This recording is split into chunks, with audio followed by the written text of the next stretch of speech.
Good morning students, कैसे हैं आप सब। चलिए हम बात करते हैं आज place of supply of services की। लास्ट वीडियो में हमने बात की थी place of supply of goods, right. तो जिसमें हमने दो तरह की गुड्स की बात की थी। वो गुड्स जो एक्सपोर्ट और इंपोर्ट के अलावा जो जिसका लेन देन या जिसकी सप्लाई इंडिया में ही की जाती है, यानी कोई भी गुड्स उनमें इंपोर्ट या एक्सपोर्ट नहीं होती। और दूसरा जो बात थी, पॉइंट नंबर 2 जो था, वो था जब गुड्स या तो इंपोर्ट हो रही हो या एक्सपोर्ट हो रही हो तो इन प्लेस ऑफ सप्लाई हम कैसे डिसाइड करते हैं, वो हमने लास्ट वीडियो में डिस्कस कर लिया है। इस वीडियो में अब हम बात करने वाले हैं सर्विसेज की, राइट। तो place of supply of services हम उसके दो पार्ट्स बनाएंगे। एक में हम देखेंगे कि अगर सप्लायर की और रिसिपिएंट की लोकेशन इंडिया के अंदर ही है, जस्ट लाइक गुड्स में, जैसे गुड्स में हमने कहा था ना कि वो गुड्स जो इंडिया के अंदर ही सप्लाई होती हैं, मतलब लोकेशन इंडिया के अंदर हो गई दोनों पर्सनस की। और दूसरा पार्ट हम करेंगे जब लोकेशन जो है उनकी इंडिया से बाहर है, ठीक है। तो अभी हमने दो पार्ट किए, तो हम आज इस वीडियो में पहला पार्ट करने वाले हैं, यानी डोमेस्टिक सप्लाई की हम बात करेंगे। डोमेस्टिक सप्लाई जब इंडिया के अंदर ही सप्लायर भी और रिसिपिएंट भी रहता है, यानी कि सप्लाई ऑफ सर्विसेज इंडिया के अंदर ही होती है। तो इसके भी हम अब आगे दो पार्ट्स करेंगे। ये सेक्शन 12 में आ रहा है और इस सेक्शन 12 के दो पार्ट्स हैं। एक तो है जनरल रूल, जो कि जनरल रूल में आपको एक सिंपल रूल बताया जाएगा, और फिर है स्पेसिफिक रूल। तो ये जो चीज़ें हैं जो जनरल कंडीशन में लागू होंगी और ये स्पेसिफिक कंडीशन में लागू होगा, ठीक है। चलिए हम चलते हैं सबसे पहले जनरल रूल पे। जनरल रूल जो हमारा है वो कहता है, ये हमने हेडिंग देख ली, general rule for determination of place of supply of services, ठीक है। तो अब इसमें हमको क्या करना है, यानी place of supply of services in जो भी इन इंडिया है, और जनरल रूल क्या है वो कहता है, इसमें आपने इसको दो पार्ट्स में बांटना है। अगर तो आप ऐसे पर्सन को सप्लाई कर रहे हो, मतलब रिसिपिएंट जो है वो रजिस्टर्ड पर्सन है, in case services made to a registered person, यानी सप्लाई आप जो सर्विसेज की कर रहे हैं वो रजिस्टर्ड पर्सन को कर रहे हैं, तो जो उस पर्सन की लोकेशन होगी ना, उस रजिस्टर्ड पर्सन की लोकेशन जहाँ भी होगी इंडिया के अंदर, जहाँ भी होगी वही प्लेस ऑफ सप्लाई हम मानेंगे, ठीक है। ये बात क्लियर हो गई। अब दूसरे में मान लीजिए जो रिसिपिएंट है वो हमारा रजिस्टर्ड नहीं है, तब हम देखेंगे, इसके दो पार्ट्स करेंगे, राइट। एक तो ये है कि अगर उसका एड्रेस हमारे रिकॉर्ड में है, देखिए दो बातें हैं, या तो रजिस्टर्ड हो तो हम सीधा उसकी लोकेशन देख लेंगे कि वो कहाँ रहता है, और अगर वो रजिस्टर्ड नहीं है लेकिन उसका एड्रेस है हमारे पास, तो फिर हम उस पर्सन की जहाँ उसका एड्रेस होगा वो लोकेशन चेक कर लेंगे। मतलब यहाँ रजिस्टर्ड नहीं है तो भी हम उसी की लोकेशन चेक करेंगे जो पर्सन है जिसको आप रिसीव या सप्लाई कर रहे हो। और अगर हमारे पास उसका एड्रेस भी नहीं है, देन फिर अब हमारे पास ऑप्शन बचता ही नहीं है, अब सप्लायर ही बचता है, तो सप्लायर की ही आपने लोकेशन लेनी है। फिर से करवा रही हूँ मैं। अगर आप के पास जो पर्सन है जिसको आप सप्लाई कर रहे हो वो रजिस्टर्ड है तो उसकी लोकेशन, ठीक है। और अगर वो रजिस्टर्ड नहीं है तो हम देखेंगे कि उसका एड्रेस क्या है। अगर एड्रेस हमारे रिकॉर्ड में होगा तो हम उसकी रिसिपिएंट की जो लोकेशन होगी वो ले लेंगे, और अगर एड्रेस भी नहीं है हमारे पास, फिर हम लोकेशन ऑफ सप्लायर लेंगे। ये हो गया हमारा जनरल रूल। इस डायग्राम में आपने जनरल रूल समझ लिया। अब बात करेंगे हम स्पेसिफिक रूल्स की। स्पेसिफिक रूल्स पे आ जाते हैं। आप देख सकते हो एक अच्छी खासी लंबी चौड़ी लिस्ट है जिसमें कई तरह की कंडीशन आपके सामने है। जैसे अगर मैं रेंडमली कोई भी बात करूं, फॉर एग्जांपल मैं पॉइंट नंबर 3 देख रही हूँ, services in relation to training and performance appraisal. मान लीजिए आप किसी भी पर्सन को कोई ट्रेनिंग दे रहे हो, तो आप अपनी सर्विसेज दे रहे हो ना, तो उस केस में लोकेशन क्या मानी जाएगी। तो ऐसे करके इसमें बहुत सारे पॉइंट्स हैं, ऑलमोस्ट 12 पॉइंट्स हैं। हम इन सबको एक एक करके डिस्कस करेंगे। ये स्पेसिफिक रूल्स इन पर लागू होते हैं, ठीक है। जैसे अब सबसे पहले इसमें से मैंने लिया immovable property related to services. आप चेक कर सकते हो, ये वही लिस्ट है जो हमने अभी यहाँ डिस्कस की है, पहला पॉइंट, ठीक है। Immovable property. इमूवेबल प्रॉपर्टी का मतलब जो मूव नहीं कर सकती। अब इसमें आप देख सकते हो देयर आर 4 पॉइंट्स। क्या अगर आप यहाँ से भी समझना चाहो, कोई बात नहीं, इसका डायग्राम नहीं दे रखा, हम इसको यहीं से समझेंगे। इमूवेबल प्रॉपर्टी में अभी 3-4 पॉइंट्स हैं आपको ध्यान में रखने हैं। जैसे मान लीजिए आपके पास एक मकान है और आप उस मकान का इंटीरियर डिज़ाइन करवाना चाहते हो। इंटीरियर डिज़ाइनिंग आपने ज़रूर सुना होगा, जो मकान के अंदर से जो भी उसको डेकोरेट करवाते हैं, और जैसे वॉलपेपर्स हैं या और चीज़ें हैं, तो वो इंटीरियर डिज़ाइनर्स का काम है। ठीक है, तो आप अगर इंटीरियर डिज़ाइनर की हेल्प ले रहे हो, आर्किटेक्ट जो आपके मकान का डिज़ाइन तैयार करता है, राइट, तो आर्किटेक्ट की सर्विसेज ले रहे हो, तो ये सब सर्विस देने वाले हैं ना। अब ये सर्विस आपके मकान, आपके बिल्डिंग पर देने वाले हैं, तो अब बिल्डिंग तो मूव कर नहीं सकती, वो तो इमूवेबल है। ठीक है, तो एक सर्विस ये हो गई कि आप अपनी प्रॉपर्टी पर किसी की सर्विसेज ले रहे हो। अभी मैं फाइनल बताऊंगी कि प्लेस ऑफ सप्लाई क्या माना जाएगा। दूसरी पार्ट, मतलब ये ना ऑप्शन है, आपके पास 4 ऑप्शन है, चारों में से कोई भी चीज़ आपके ऊपर लागू हो सकती है, चारों की चारों भी हो सकती है। जैसे बी पार्ट में आ गया, services by way of lodging accommodation hotel in guest house. आप किसी होटल में जाकर रुकते हैं, रहते हैं, तो वहाँ आप जब रात को स्टे करते हैं, तो इसका मतलब आप वहाँ का लॉजिंग ले रहे हो ना, आप लॉजिंग सर्विसेज ले रहे हो। ठीक है, रहते हैं, तो वो भी एक तरीके से इमूवेबल प्रॉपर्टी है। पहली वाली सर्विसेज आपने अपने मकान के अंदर लोगों को बुला कर ली, दूसरी वाली सर्विसेज में आप होटल में जाकर रहे हो। ठीक है, दोनों में क्लैरिटी हो गई। आप तीसरी बात करते हैं, services by way of accommodation in any immovable property. अब आप किसी इमूवेबल प्रॉपर्टी में जाकर एकोमोडेशन करते हो, जैसे बात वही आ गई, ऑलमोस्ट वही चीज़ है। जैसे यहाँ तो हो गया ना, गेस्ट हाउस हो गए या होम स्टे हो गया या थोड़ा इस तरीके का हो गया, लेकिन यहाँ पे आप किसी इमूवेबल प्रॉपर्टी की सर्विसेज किस लिए ले रहे हो। जैसे मैरिज वगैरह होती हैं, तो क्या होता है, बैंकेट हॉल वगैरह लेते हैं ना, इमूवेबल प्रॉपर्टी है।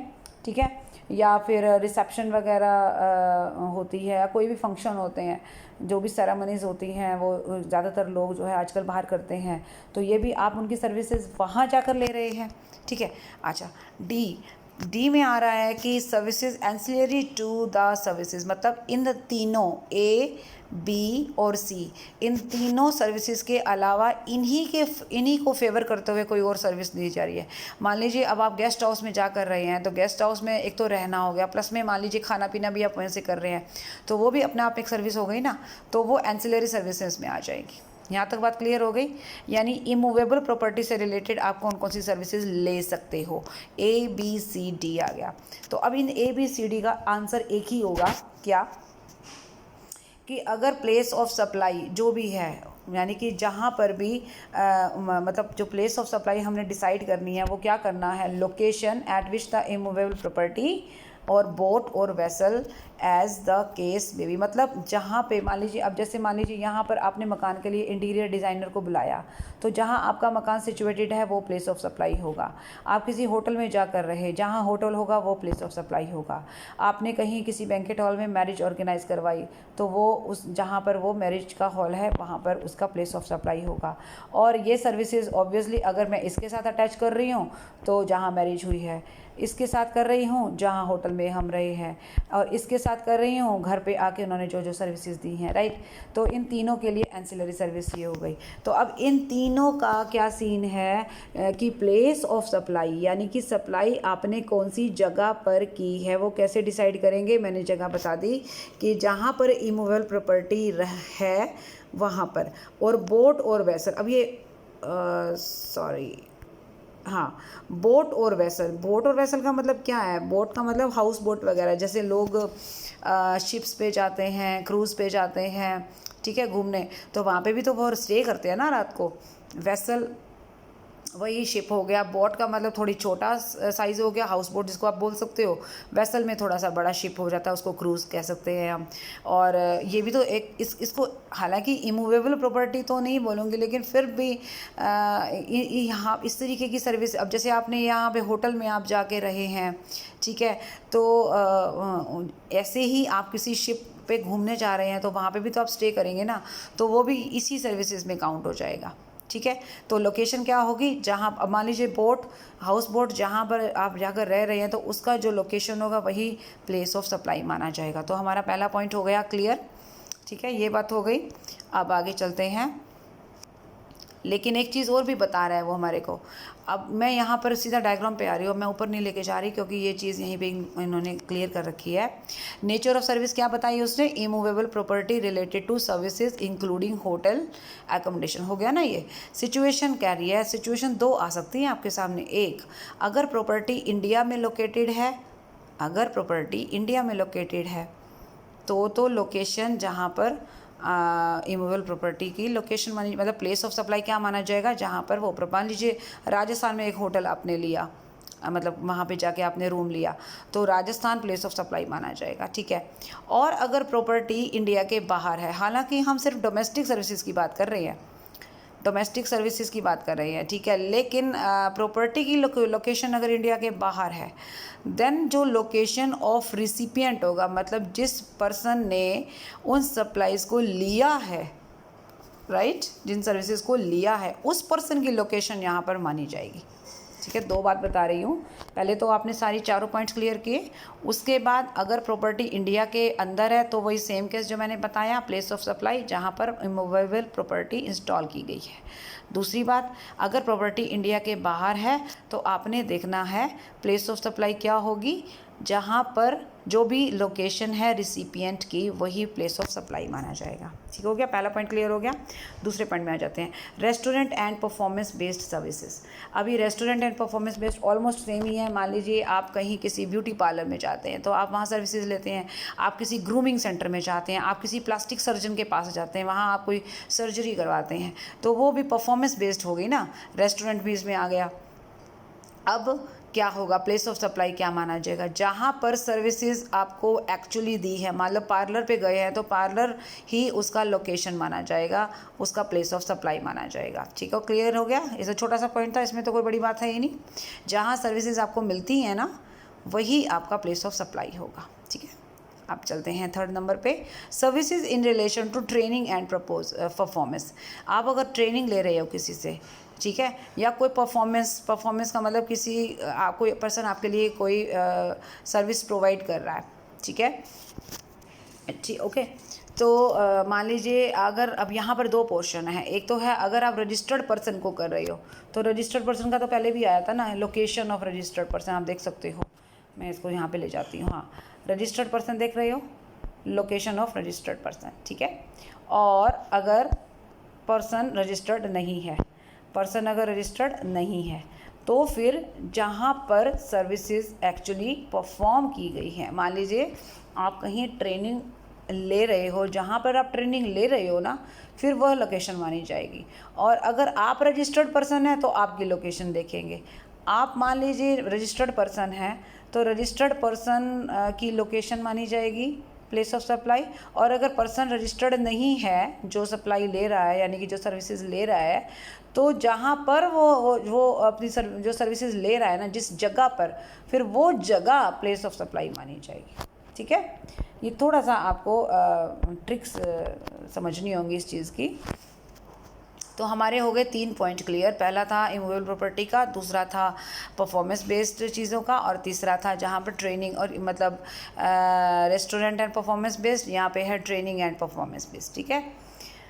ओके, अब आ जाते हैं चौथे पॉइंट पर, services provided by way of admission to an event और अम्यूजमेंट पार्क। मान लीजिए आप किसी ऐसी जगह जा रहे हो जहाँ कल्चरल इवेंट है या कोई अम्यूज़मेंट पार्क है, आप वाटर पार्क जाते हो, अम्यूज़मेंट पार्क जाते हो, ज़ू जाते हो, ठीक है, तो उसके लिए प्लेस ऑफ सप्लाई, वहाँ आप सर्विसेज ले रहे हैं ना, वहाँ आप एंट्री कर रहे हैं, एंटरटेनमेंट कर रहे हैं, तो सर्विसेज ले रहे हैं, इसका मतलब आप सर्विसेज ले रहे हैं तो इसका क्या माना जाएगा, जहाँ पर वो इवेंट हो रहा है। मान लीजिए आप अम्यूज़मेंट पार्क गए, आप वाटर पार्क गए, या आप ऐसी जगह गए जहाँ पर कोई एजुकेशनल कोई सेमिनार चल रहा है, तो वो इवेंट हो रहा है ना वहाँ पे, तो जहाँ पर वो इवेंट हो रहा है वो, या फिर जहाँ पर जिस पार्क में वो जिस भी जगह पर वो लोकेट है, मतलब ऑब्वियसली जहाँ पर इवेंट हो रहा होगा उस जगह को ही आप मेन मानेंगे, ठीक है। तो अगर आप किसी ऐसी जगह जा रहे हैं जहाँ कोई इवेंट में आपकी एंट्री हुई है या अम्यूज़मेंट पार्क में, तो location of that place where the event is actually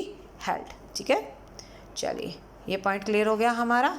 5वां पॉइंट पे आ जाते हैं, services provided by way of organisation of an event.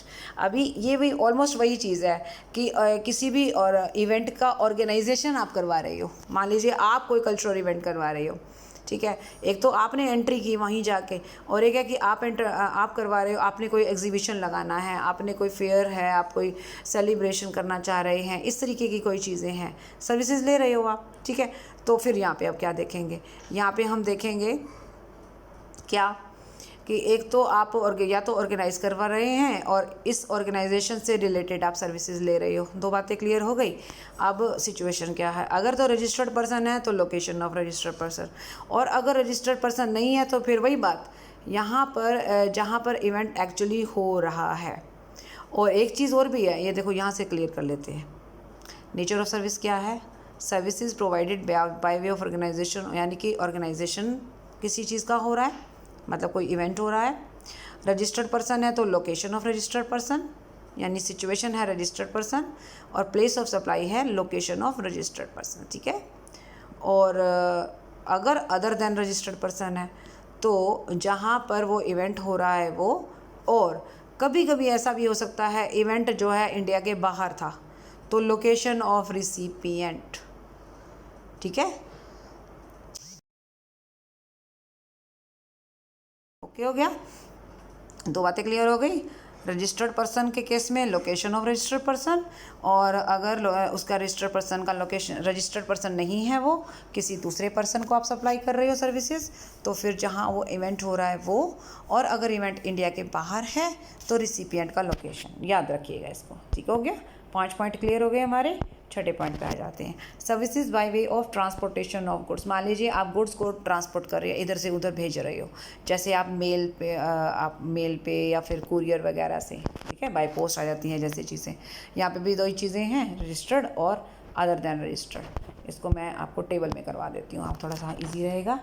अगर रजिस्टर्ड है तो लोकेशन ऑफ रजिस्टर्ड पर्सन, और अगर पर्सन अदर देन है तो फिर वही बात, location at which goods are handed over. अच्छा, ये नई चीज़ आ गई है, पहला वाला पॉइंट तो सेम हो गया।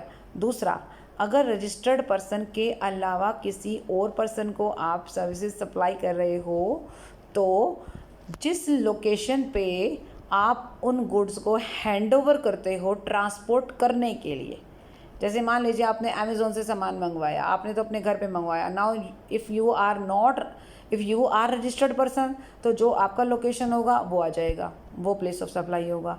और अगर आप रजिस्टर्ड पर्सन नहीं है तो जिसको अमेज़ोन के यहाँ से या जहाँ से भी सामान चलकर आया है और उन्होंने जिसको हैंड ओवर किया है आपको देने के लिए, तो जिसको किया है ना उसका लोकेशन माना जाएगा, ठीक है।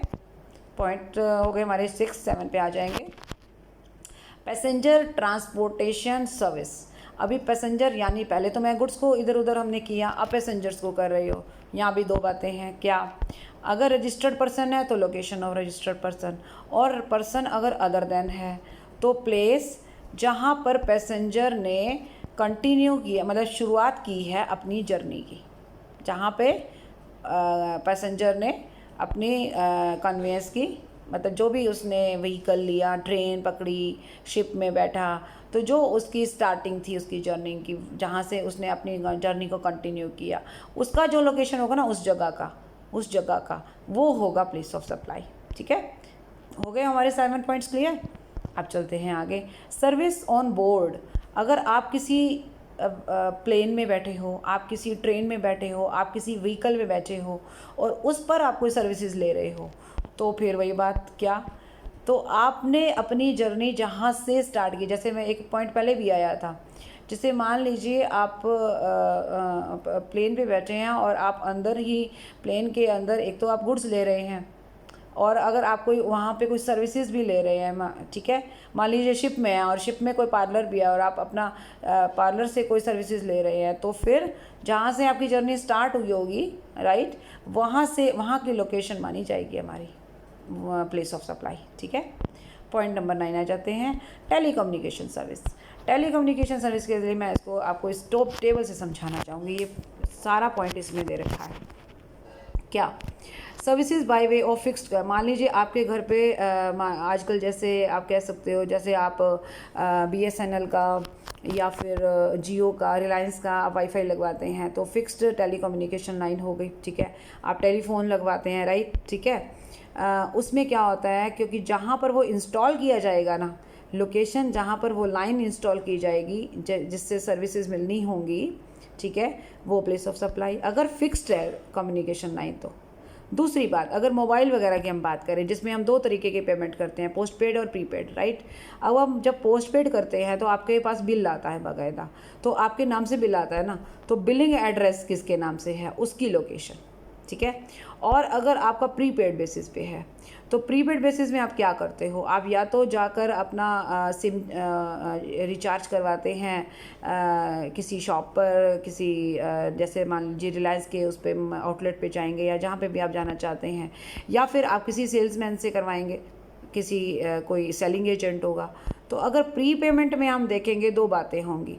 प्री पेमेंट में ये होगा, या तो आप वाउचर जैसे आप लेकर आएंगे उससे रिचार्ज करवाएंगे, तो जहाँ पर आपने इस वाउचर को लिया होगा, यानी कि जहाँ पर उसको बेचा गया होगा, ओके। तो एक तो ये बात हो गई। और दूसरा, अगर सेल्समैन ने आपको दिया होगा, जैसे इसको मैं यहाँ से भी आपको क्लियर कर देती हूँ, ये देखो, mobile connection on prepaid basis पे। अगर तो सेलिंग पर्सन से लिया है, किसी सेलिंग एजेंट से लिया है, तो सेलिंग पर्सन का जो लोकेशन होगा वो, अगर आपने जो है किसी और तरीके से लिया है तो जो आप जहाँ पर उसकी सेल हुई है, कहने का मतलब होता है, जैसे आपने कहीं किसी शॉप से लिया है तो वहाँ पे उसकी लोकेशन जो है वो प्लेस ऑफ सप्लाई मानी जाएगी, ठीक है। अदर केसेस में वो कह रहा है, अदर केसेस में मान लीजिए ऐसा कुछ भी नहीं है, एड्रेस ऑफ द रिसिपिएंट, ठीक है, और वे सच जहाँ पे एड्रेस रिसिपिएंट का नहीं है तो वहाँ पर, जहाँ पे भी, ये याद रखना, ये पॉइंट हमेशा आपको काम आएगा, जहाँ पे भी आप देखो कि हमारे पास किसी का एड्रेस नहीं है, ना सेलिंग एजेंट का एड्रेस है, ना हमारे पास सप्लायर का, हमारे रिसिपिएंट का एड्रेस है, तो कोई बात नहीं, सप्लायर की लोकेशन तो है ना, सप्लायर की लोकेशन तो है ना, जहाँ पे सप्लायर की लोकेशन होगी वही फाइनल फिर माना जाएगा। जब हमारे पास कोई चारा नहीं बचता, हमारे पास किसी का कोई एड्रेस नहीं है, हमारे पास रजिस्टर्ड पर्सन नहीं है, जो हमारा रिसीवर है रजिस्टर्ड नहीं है, तो लास्ट में हमारे पास एक ही पर्सन बचता है जिसकी लोकेशन को हम ले सकते हैं, और वो है हमारा सप्लायर, ठीक हो गया। तो ये हो गई हमारी कम्युनिकेशन जो सर्विसेज है उसके लिए। अब बैंकिंग और अदर फाइनेंशियल सर्विसेज की बात करते हैं। बैंक्स भी तो आपको सर्विसेज दे रहे हैं, फाइनेंशियल जो इंस्टीट्यूशन होते हैं वो भी आपको सर्विसेज दे रहे हैं। हालांकि बैंक्स एक जगह इस्टेब्लिश होते हैं, पर आजकल तो ऐसा नहीं है ना कि आपको हर काम के लिए बैंक में जाना पड़े, राइट। बहुत सारे काम आप अपने मोबाइल पे करते हैं, अपने लैपटॉप पे कर लेते हैं, ठीक है। इसका मतलब अब आप ATM पे कर लेते हैं, आपको कहीं बैंक में स्पेशल जाने की ज़रूरत नहीं है। तो अब यहाँ पे देखेंगे कि बैंक आपको सर्विसेज दे रहा है, तो location of the supplier of services तब मानेंगे अगर लोकेशन ऑफ रिसिपिएंट नहीं अवेलेबल होगा। यानी कि सबसे पहले तो देखेंगे लोकेशन रिसिपिएंट की क्या है, रिसिपिएंट कहाँ रहता है, कहाँ वो सर्विसेज ले रहा है, कहाँ वो सर्विसेज ले रहा है। अगर उसकी हमें नहीं पता ना लोकेशन, देन हम सप्लायर की लोकेशन लेंगे, क्योंकि मैं आपको पहले ही बता चुकी हूँ, जब आपके पास कोई भी चारा ना बचे तो सप्लायर की लोकेशन आपको लेनी है, ठीक है। क्लियर हो गई बात। तो अगर लोकेशन ऑफ रिसिपिएंट जो है हमारे रिकॉर्ड में है तो उसकी ले लो, और अगर हमारे रिकॉर्ड में नहीं है तो सप्लायर की लोकेशन ले लो, सिंपल। चलिए, नेक्स्ट पॉइंट आ रहा है इंश्योरेंस सर्विसेज। अब इंश्योरेंस सर्विसेज में भी दो बातें हैं। अगर आप रजिस्टर्ड पर्सन को दे रहे हो इंश्योरेंस सर्विसेज तो उसकी लोकेशन, और अगर आप रजिस्टर्ड पर्सन को नहीं दे रहे हो तो फिर जो भी रिसिपिएंट ऑफ सर्विसेज है, राइट, एक सेकेंड, हाँ, जो भी रिसीव कर रहा है। अभी वैसे तो मैंने आपको कहा है कि मान लीजिए रजिस्टर्ड पर्सन का पता ही नहीं है, उसको भाई रजिस्टर्ड पर्सन नहीं है वो, कोई बात नहीं, जो रिसीवर होगा उसका तो पता है ना, उसकी लोकेशन ले लो। फिर से बता रही हूँ, इंश्योरेंस के लिए पहले देखो रजिस्टर्ड पर्सन है या नहीं है, अगर रजिस्टर्ड है तो उसकी लोकेशन, और अगर रजिस्टर्ड नहीं है तो जो रिसिपिएंट होगा ना इंश्योरेंस सर्विसेज का, उसकी लोकेशन लेनी है, ठीक है। लास्ट पॉइंट आ रहा है हमारा एडवर्टाइजमेंट सर्विसेज। अब एडवर्टाइजमेंट सर्विसेज में आपको सिर्फ यहाँ पे इतना सा पॉइंट देखने की ज़रूरत है, ज़्यादा सा लंबा चौड़ा देखने की ज़रूरत नहीं है। आप जिसको भी मान लीजिए, अभी वैसे इसने यहाँ पर एडवर्टाइजमेंट सर्विसेज में ये बताया हमारे को कि सेंट्रल गवर्नमेंट को, स्टेट गवर्नमेंट को, या स्टैट्यूटरी बॉडी को, या लोकल अथॉरिटी को, अगर आप वैसे तो देखा जाए जिसको भी आप दे रहे हो तो जिस स्टेट में, जिस यूनियन टेरिटरी में, जिस जगह पे भी वो पर्सन है उसकी लोकेशन आपको देखनी है। ठीक है, अब मैं यहाँ पे आपको क्लियर कर रही हूँ। Place of supply is identified in the contract. मान लीजिए जो भी कॉन्ट्रैक्ट हुआ है, आपको पर्टिकुलर जगह के लिए एडवर्टाइजमेंट दे रही है ना, ठीक है।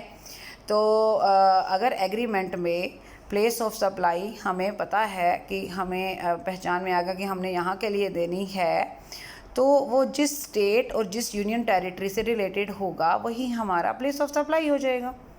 ठीक है, तो ये आपको थोड़ा सा ध्यान में रखना है। तो आप देख सकते हो कि हमने अभी जो किया, दीज वर 12 पॉइंट्स जो स्पेसिफिक कंडीशन थी, और उससे पहले जनरल रूल था। जनरल रूल तो सब पे लागू होता है, ठीक है ना। जनरल रूल सब पे लागू होता है कि रजिस्टर्ड पर्सन है तो उसकी लोकेशन, रजिस्टर्ड नहीं है तो देखो रिसिपिएंट का एड्रेस है तो रिसिपिएंट की लोकेशन, और अगर एड्रेस भी नहीं है तो फिर सप्लायर की लोकेशन। और स्पेसिफिक रूल में आपके ये 12 पॉइंट्स हैं, तो आपको इनको अलग से ध्यान से देखना है। Okay, so that's all for this video. Thank you so much, bye bye, take care.